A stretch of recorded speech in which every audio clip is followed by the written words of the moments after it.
Guk dauzkagu hor 11 printzipio, ez, baina oinarrizkoak erabakitzeko eskubidearen eta sujeto politikoaren inguruan dia 3. Lehenengoa, 3. eta 4.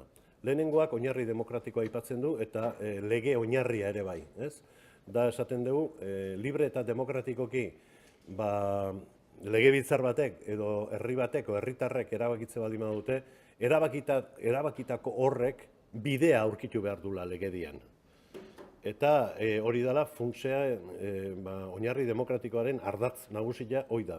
Sujeto politikoa jakina da, estatutua berak aitortzen du herri bat garela. Gaur egun indarrean dagoen estatutuak, herrikako estatutuak esaten du lehenengo atalean pueblo vasco Euskal Herria esaten du.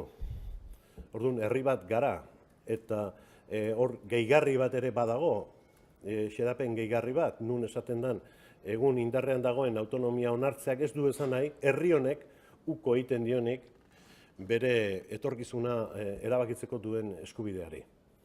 Bueno, guzti hori hartuta, guk esaten dugu, ez da beharrezkoa ezinbestekoa Espainiko konstituzioa aldatzea erabakitzeko eskubidea o autodeterminazio eskubidea sartzeko. Hori egiten baldin bada, jakina gu ez gara kontra egongo, saiakera bat egin genuen 2011 urtean. Baina esaten dugu borondate politikoa baldin badago, gaur egun indarrean dagoen legediak ere eskaintzen ditu tresnak, erramientak hori gauzatu ahal izateko.